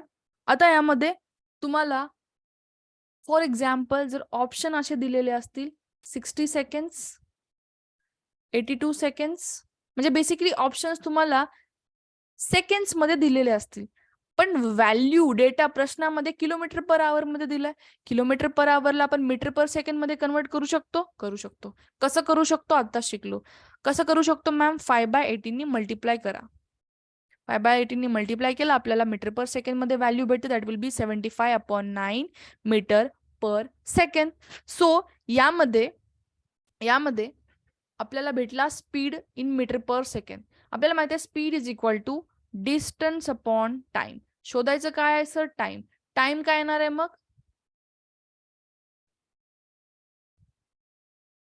500. What is 500? 500 is distance. Into distance into speed आपल्याला काय भेटणार आहे? टाइम. डिस्टन्स इंटू स्पीड काय भेटणार आहे सर? टाइम. कसं करत आहे मी बघा आता यामध्ये. एक minute. Not 75/9. Speed is equal to distance by time आपल्याला माहिती आहे. ओके, इथं कन्फ्यूज होऊ शकतं तुम्हाला कारण मी रेसिप्रोकल डिरेक्ट घेत आहे.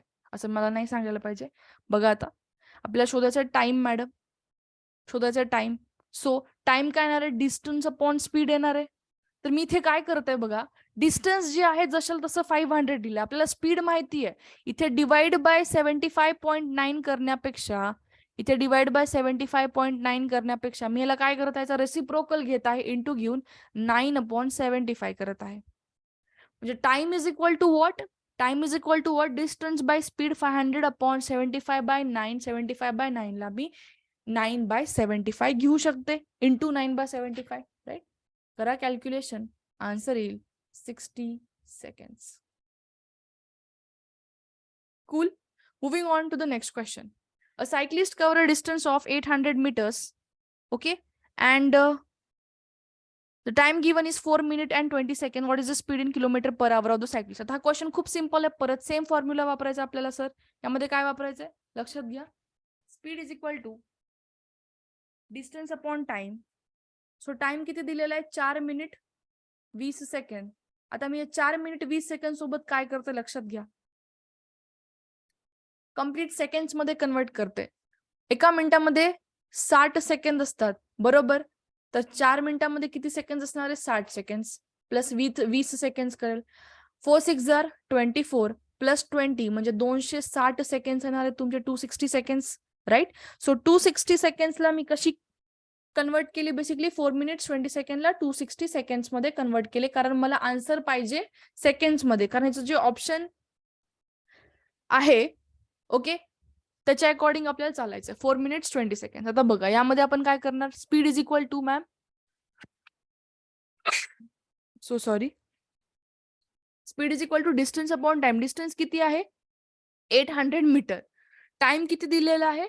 260 सेकंड. बेसिकली आपण याला मीटर पर सेकंड मध्ये कॅल्क्युलेट करतो. का कॅल्क्युलेट करतो आधी ते समजून घ्या. प्रश्नामध्ये तर किलोमीटर पर आवर विचारले, पण प्रश्नामध्ये जो डिस्टन्स दिलाय तो 800 मीटर दिलाय.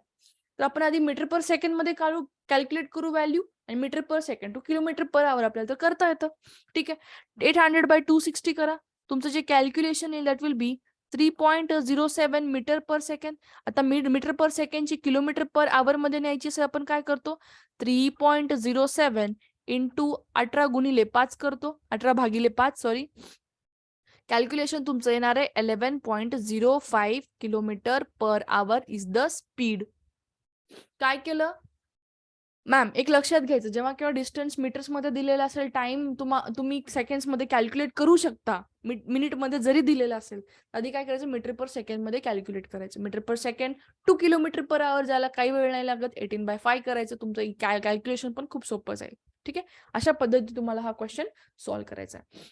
नेक्स्ट क्वेश्चन घ्या. 2 girls move in the opposite direction. आता हा वाला क्वेश्चन तोच आहे जो मी तुम्हाला इथे सिनॅरिओ एक्सप्लेन केला होता सुरुवातीला, की दोन पर्सन आहेत, अपोजिट डिरेक्शननी मूव्ह करत आहेत. ठीक आहे, 2 different bodies, body A and body B बोललो होतो. फक्त इथं त्यांनी काय केलेलं आहे? गर्ल्स घेतलेले त्याच्या ठिकाणी. ठीक आहे, फॉर्म्युला पुट ऑन करायचं. मी तुम्हाला आता ह्याच्यामध्ये फॉर्म्युला सांगतो, तुम्ही डिरेक्टली क्वेश्चन सॉल्व्ह करू शकता. फॉर्म्युला काय होता मॅम? आधी क्वेश्चन वाचून घेऊयात. 2 girls move in the opposite direction. 2 मुली आहेत, 2 मुली अपोजिट डिरेक्शन मध्ये काय करतात? मूव्ह करतात. ठीक आहे, from A to B and from B to A. म्हणजे हे इकडे अपोजिट डिरेक्शन मध्ये चालली, ही इकडे चालली तर ही इकडे येते. ठीक आहे, the girl A reaches to destination in 16 hours. समजा ही गर्ल ए आहे, गर्ल ए ला टाइम जो लागतोय तो किती लागतोय मॅम? T A. समजा T A, the time required for girl A is 16 hours. Time required for girl B दिलेला आहे, काय किती दिलेला आहे प्रश्नामध्ये? 24 hours, sorry 25 hours, right? So after they met each other, if the former speed दिलेली आहे, फॉर्मर म्हणजे काय असतो? जो पहिला असतो. पहिला कोण दिलेला आहे? गर्ल ए. गर्ल ए ची स्पीड दिलेली आहे 25 किलोमीटर पर आवर. तर लेटरची स्पीड शोधायला सांगितली, ह्याची स्पीड शोधायला सांगितली. फॉर्म्युला तुम्हाला मी दिला होता. फॉर्म्युला होता SA upon SB is equal to under root of TB by TA. Simple formula. यामध्ये व्हॅल्यू पुट ऑन करू शकता मॅम. व्हॅल्यू काय दिलेले आहेत? Under root of, sorry, yes right. So SB ची व्हॅल्यू शोधायची आपल्याला. SA ची व्हॅल्यू काय आहे मॅम? मी सांगतो तुम्हाला, सगळ्या व्हॅल्यू लक्षात घ्या. SA ची व्हॅल्यू किती आहे? SA ची व्हॅल्यू दिलेली आहे 25. M I right? Speed 25 kilometre per hour. इथं लिहून टाका लगेच SA 25. SB ची स्पीड माहिती आहे का? नाही. एक्स करू आपण. अंडर रूट ऑफ TB म्हणजे किती टाइम आहे? 25 hours. TB time required for girl B 25 hours. Time required for girl A किती आहे? 16. अंडर रूट ऑफ 16 घ्या. अंडर रूट ऑफ 25 काय असते सर? 5 असते. अंडर रूट ऑफ 16 काय असते? 4 असते. व्हॅल्यू रिप्लेस करून टाका. 25 upon x is equal to 5/4. So x ची व्हॅल्यू आपण इझिली कॅल्क्युलेट करू शकतो. x is equal to 25 into 4 divided by 5 करा.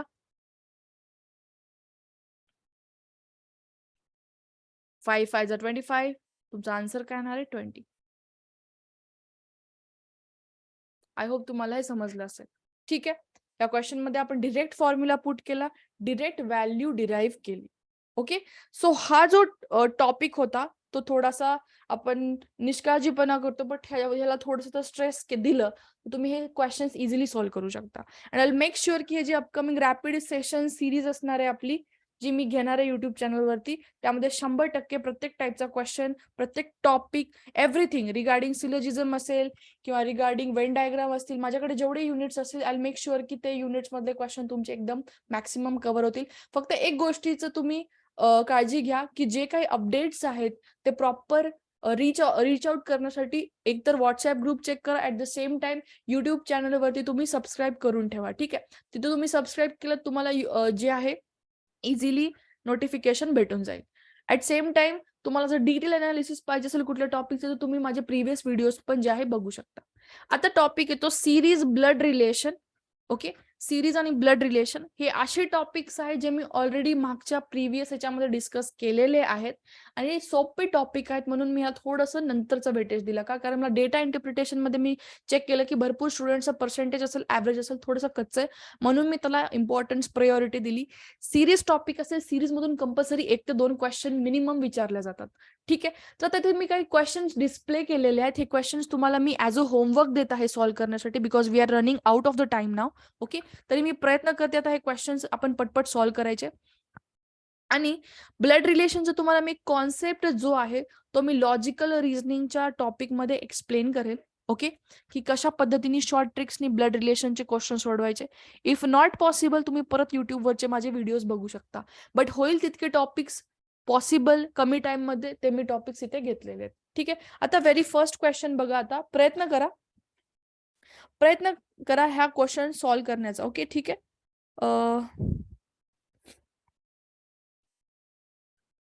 सो वाटलंच मी लॉजिक तुम्हाला यामध्ये एक्सप्लेन करून टाकेल. ठीक आहे, जो व्हेरी फर्स्ट क्वेश्चन आहे त्यामध्ये जर तुम्ही बघितलात 2 डिफरंट क्वेश्चन डिस्प्ले करतात. दोन्ही डिफरंट क्वेश्चन तुम्हाला मी ते सॉल्व्ह करून दाखवेल. बाकीचे 1-2 क्वेश्चन्स आहेत ते तुम्हाला ॲज अ होमवर्क मी देईल. ओके, आता लक्षात घ्या. पहिलं सिरीज बघा, 4 to 18 चाललो. 18 टू क्वेश्चन मार्क आहे. Question mark to 100, 100 to 180, 180 to 294, 294 to 448. Pattern कसा दिसतोय? इन्क्रीजिंग पॅटर्न दिसतोय, वाढता क्रम दिसतोय मॅम.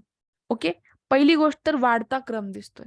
आता यामध्ये तुम्हाला एक जर तुम्ही व्यवस्थित लक्ष दिलात तर परफेक्ट स्क्वेअरच्या आजूबाजूला तुम्हाला व्हॅल्यू दिसत आहे.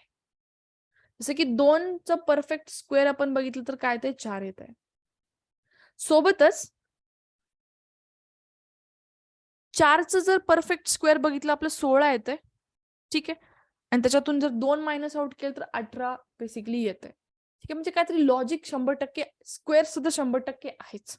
ओके, आता यामध्ये लॉजिक काय बसतंय बघा. 2चं क्यूब मायनस 2चं स्क्वेअर करून बघा. 2चं क्यूब काय येतं मॅम? 8 मायनस 4 काय येते? 4. 18 जर व्हॅल्यू पकडली आपण, 18 जर व्हॅल्यू, ओके, मला सांगा 3चा जर स्क्वेअर घेतला आणि 3चा क्यूब घेतला, 3चा स्क्वेअर काय तो मॅम? लक्षात घ्या, 3चा स्क्वेअर आणि 3चा क्यूब. 3चा क्यूब मायनस 3चा स्क्वेअर करा. 3चा क्यूब काय तो? 27 मायनस 9 करा, काय येते? 18 येते. अर्थात तुम्हाला काय दिसतंय मॅम? एका नंबरचा क्यूब मायनस त्याच पर्टिक्युलर नंबरचा स्क्वेअर घ्या, तुम्हाला अपकमिंग आन्सर येतंय. 4चा क्यूब काय येतो? 64 मायनस 16 करा, काय येतंय? 48. मी प्रत्येक गोष्ट नाही लिहिली इथं, लक्षात घ्या. 2चा क्यूब मायनस 2चा स्क्वेअर 4 आलं. 3चा क्यूब मायनस 3चा स्क्वेअर 18 आलं. 4चा क्यूब मायनस 4चा स्क्वेअर दॅट इज 48. 5चा क्यूब काय तो? 125 मायनस 5चा स्क्वेअर मायनस 25. 125 मायनस 25 काय तर 100, जो की नेक्स्ट नंबर आहे. 6चा क्यूब मायनस 6चा स्क्वेअर 216 मायनस 36 180.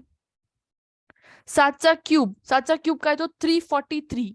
7चा स्क्वेअर काय तो? 49. 343 मायनस 49 करा, 294. 8चा क्यूब मायनस 8चा स्क्वेअर, 8चा क्यूब काय तो? 512. 8चा स्क्वेअर काय तो? 64. सो 512 मायनस 64 करा, काय भेटणार आहे तुम्हाला? 448. राईट.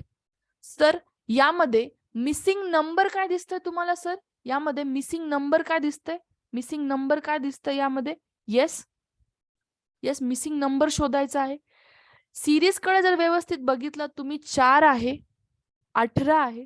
जो येणारा नंबर होता तो यायला पाहिजे होता 64 मायनस 16. लक्षात घ्या प्लीज एव्हरीवन. 64 मायनस 16 48 तुमचा नंबर यायला पाहिजे होता. 48 कुठेच दिसत नाहीये मॅम. 48 तुमचं आन्सर यायला पाहिजे. आय होप समजलं असेल तुम्हाला. नेक्स्ट क्वेश्चन आहे missing number in the series. Again missing number in the series. आता या सिरीज मध्ये लॉजिक काय आहे प्लीज बघून घ्या. 2 प्रकारच्या सिरीज आहे त्यामध्ये. एक जो दिसतोय तुम्हाला दॅट इज 3, 5, 7, 9. दुसरा आहे 5, 19 अँड 41 अँड क्वेश्चन मार्क. ठीक आहे, यामध्ये जे बेसिक लॉजिक दिसतंय पहिल्या सिरीज सेकंड सिरीज मध्ये जर तुम्ही बघितलात, डिफरन्स आहे मॅम 5 आणि 19 मध्ये 14चा डिफरन्स आहे. 19 आणि 41 मध्ये 22चा आहे आणि येणाऱ्या नंबर मध्ये 30चा डिफरन्स असणार आहे. बेसिकली नंबर कशी ऍडिशन होते इन टर्म्स ऑफ 41 प्लस 30, जे की 70 तुमचं आन्सर येणार आहे. 71. दोन प्रकारच्या सिरीज आहेत. ओके, यामध्ये 5, 3, 5, 7, 9. ओके, दुसरं काय दिसतं तुम्हाला? डिरेक्टली काय दिसतं यामध्ये? 5, 19, 5, 19, 41. फरक जर काढला तुम्हाला काय दिसतो मॅम? 14चा फरक दिसतो, मग 22चा अँड देन 30चा. सो नेक्स्ट 41 प्लस जर 30 तुम्ही कराल तर तुम्हाला नेक्स्ट नंबर काय भेटणार आहे? 71. अशा पद्धतीने तुम्ही सिरीजचे क्वेश्चन्स हे थोडे डिफिकल्टी लेवलचे घेतलेत. एक मीडियम लेवलचे क्वेश्चन्स एक्झाम मध्ये त्यात एक लक्षात घ्या. हे 2 क्वेश्चन तुम्हाला मी ॲज अ होमवर्क देते, सॉल्व्ह करायचा. स्क्रीनशॉट घ्या आणि नक्की फीडबॅक द्या तुम्हाला जे काही गोष्टी समजल्यात नाही समजल्यात. And let me know in the comment section. त्या गोष्टी मी अपकमिंग लेक्चर्समध्ये जे अपडेट करत जाईल. Okay, so thank you for watching the video. Have a great day everyone आणि नेक्स्ट लेक्चरसाठी रेडी राहा.